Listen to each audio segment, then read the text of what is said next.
बिस्मिल्लाहिर्रहमानिर्रहीम। बाबु मा जाअ फिल वुज़ूइ मिनर रीह। अन अबी हुरैरता रदियल्लाहु तआला अन्हु अन्ना रसूलल्लाहि सल्लल्लाहु अलैहि वसल्लम क़ाल ला वुज़ूअ इल्ला मिन सौतिन औ रीहिन। क़ाल अबू ईसा हाज़ा हदीसुन हसनुन सहीह। बिही क़ाल हद्दसना क़ुतैबतु क़ाल हद्दसना अब्दुल अज़ीज़ इब्न मुहम्मद अन सुहैल इब्न अबी सालिह अन अबी हुरैरता रदियल्लाहु तआला अन्हु अन्ना रसूलल्लाहि सल्लल्लाहु अलैहि वसल्लम क़ाल इज़ा कान अहदुकुम फ़िल मस्जिद फ़वजद रीहम बैन इल्यतैहि फ़ला यख़रुज हत्ता यस्मअ सौतन औ यजिद रीहन। वअन अबी हुरैरता रदियल्लाहु तआला अन्हु अनिन नबी सल्लल्लाहु अलैहि वसल्लम क़ाल इन्नल्लाह ला यक़बिलु सलाता अहदिकुम इज़ा हदस हत्ता यतवज़्ज़ा। क़ाल अबू ईसा हाज़ा हदीसुन हसनुन सहीह। व फ़िल बाबि अन अब्दिल्लाह इब्न ज़ैदिन व अली इब्न तल्क़िन व आइशता व इब्न अब्बासिन व अबी सईद।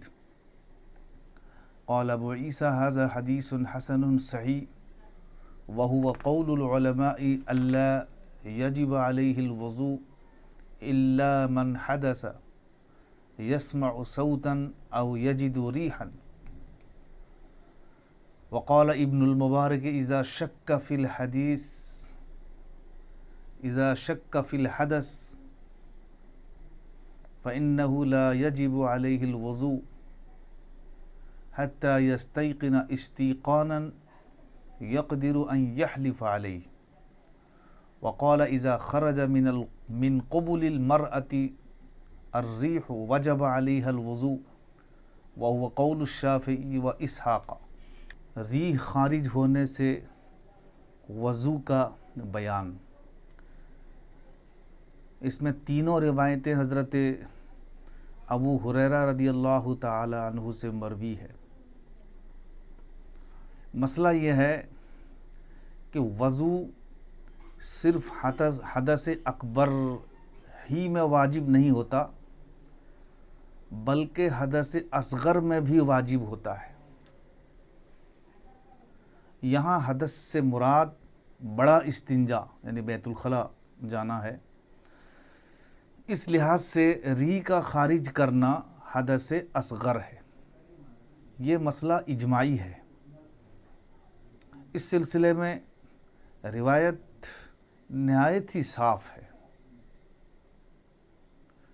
ला वज़ूअ यानी नहीं है वज़ू मगर आवाज़ की वजह से या बदबू की वजह से। इल्ला मिन सौतिन औ रीहिन, वज़ू सिर्फ़ आवाज़ की वजह से या बदबू की वजह से। इस हदीस की इबारत नस हज़रत इब्न मुबारक रहमतुल्लाह अलैह का कौल है, जो बाद में इमाम साहब ला रहे हैं, यानी शक का पैदा होना। हदीस में जो तरीक़े का बयान है वो उमूम के लिहाज से है। ये दो तरीक़े ज़रात और फ़सा, ये दो तरीक़े आम हैं, और भी तरीक़े हैं। ये दो तरीक़ों पर मुनहसिर नहीं है। इसकी मिसाल यूँ बयान की जा सकती है, जैसे हदीस में आया है मन इस्तहल्ला व माता सुल्ली अलैहि औ कमा क़ाल, कि जो बच्चा पैदा हुआ, आवाज़ दिया और मर गया तो उसकी नमाज जनाजा है, उस पर नमाज जनाजा पढ़ी जाएगी। इस्तहल्ला आवाज़ दिया, तो आवाज़ देना ये अलामत है हयात की, ज़िंदगी की। तो आम तौर पर जो बच्चा पैदा होता है वो आवाज़ देता है, चिल्लाता है। अगर चिल्लाया नहीं मगर मालूम हो गया कि वो ज़िंदा था, उसमें हयात थी, तो उसकी नमाज भी पढ़ी जाएगी, लेकिन उसका ज़िक्र यहाँ नहीं है। सिर्फ़ इस्तहल्ला एक सूरत का यहाँ ज़िक्र है। तो इससे मालूम हुआ कि आम तौर से जो बच्चे पैदा होते हैं, जब उनका तवल्लुद होता है तो आवाज़ देते हैं। तो इसी को हदीस में लिया है कि मन इस्तहल्ला व माता صلی علیہ. تو اس کا یہ مطلب نہیں ہے کہ جو بچہ آواز نہیں دیا مگر اس میں حیات ہے، اس کی زندگی کا پتہ چل گیا پھر بھی آواز کے نہ دینے کی وجہ سے اس پر نماز نہیں پڑھی جائے گی، ایسی بات نہیں ہے. عام طریقے سے چونکہ بچے آواز دیتے ہیں، یہ اس کی مثال بن گئی. تو یہاں پر بھی وضو من الصوت یا من الریح، یہ دو چیزوں کو جو اس حدیث شریف میں لیا گیا ہے یہ عموم کی وجہ سے ہے. عام طریقے سے آواز ہوتی ہے یا بدبو ہوتی ہے، جس کی وجہ سے یہاں حدیث میں لے لیا گیا ہے. تو حاصل کلام، شک کی وجہ سے وضو فاسد نہیں ہوگا. فقہ کا ایک ضابطہ ہے الیقین لا یزول بالشک، یقین جو ہے یہ شک کی وجہ سے زائل نہیں ہوگا. ری ناقض وضو ہے، یہ اشارۃ النص سے ثابت ہوا. فوجد ریحم بین الیتین، جو روایت میں آیا ہے کہ ری خارج تو نہیں ہوئی ہے مگر پیٹ سے آ کر دونوں سرین کے مابین رک گئی. فوجد ریحم بین الیتین کا مطلب یہ ہے کہ ری خارج تو نہیں ہوئی ہے لیکن پیٹ سے، بطن سے ری آئی اور دونوں سرین کے مابین رک گئی. اذا خرج من قبل المرأة، جب ری عورت کے قبل سے نکلے، خارج ہو، تو امام شافعی رحمۃ اللہ علیہ کے نزدیک وضو ٹوٹ جائے گا. ہماری فقہ میں اس سلسلے میں 3 اقوال ہیں کہ جب قبول مرأہ سے ری خارج ہو، پہلا قول اس میں یہ ہے کہ وضو ٹوٹ جائے گا، خواہ مرد کے ذکر سے نکلے یا عورت کی فرج سے نکلے، لیکن یہ قول غیر مفتہ بھی ہے. دوسرا قول ہماری فقہ میں یہ ہے کہ مرد ہے تو وضو فاسد نہیں ہوگا، عورت ہے تو فاسد ہو جائے گا، یہ قول بھی غیر مفتہ بھی ہے.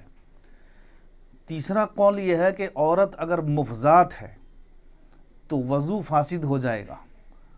مفضات یہ ہے کہ اس کی جو شرمگاہ ہے، اس کا راستہ اور جو پاخانہ کا راستہ، یہ دونوں مل گئے ہیں. یعنی جب ری خارج ہوتی ہے تو مفضات ہونے کی وجہ سے، دونوں راستہ ایک ہو جانے کی وجہ سے اس کو جو ہے اس کو مفضات کہا جائے گا. تو ہمارے نزدیک تیسرا قول، ہماری فقہ میں تیسرا قول یہ ہے کہ عورت اگر مفضات ہے، دونوں راستہ اس کے ایک ہو گئے ہیں تو وضو فاسد ہو جائے گا. مرد کے ذکر سے ہوا نکلے تو فاسد نہیں ہوگا، کیونکہ جو ہوا معدے سے ہو آتی ہے وہ ناقض وضو ہے. ذکر سے اگر ہوا نکلے تو یا فرج سے نکلے تو وہ ہوا معدے کی ہوا نہیں ہے. البتہ اگر عورت مفضات ہے تو احتمال کی وجہ سے فاسد ہو جائے گا. تو یہ آخری قول، تیسرا قول جو ہے یہ مفتہ بھی قول ہے. اس سے پتہ چلا کہ حدیث میں جو 2 چیزوں کا ذکر کیا گیا ہے، یہ 2 چیزوں پر انحصار نہیں ہے، بلکہ کسی بھی طریقے سے جب یہ چیز متیقن ہو گئی کہ ہوا نکل چکی ہے تو اس سے وضو جو ہے فارغ ہو جائے گا، وہ وضو جو ہے ناقض ہو جائے گا. تو وضو صرف حدث اکبر ہی میں نہیں ہے، واجب نہیں ہوتا، بلکہ حدث اصغر میں بھی وضو جو ہے یہ واجب ہوتا ہے. اور یہاں پر پہلے ہی سے یہ بیان کر دیا گیا ہے کہ یہاں حدث سے مراد جو ہے بڑا استنجا ہے، یعنی بیت الخلاء جانے کا ہے. تو اس لحاظ سے یہ سمجھنا چاہیے کہ ری کا خارج کرنا حدث اصغر ہے، یہ اس میں کسی کا اختلاف نہیں، یہ مسئلہ اجماعی ہے.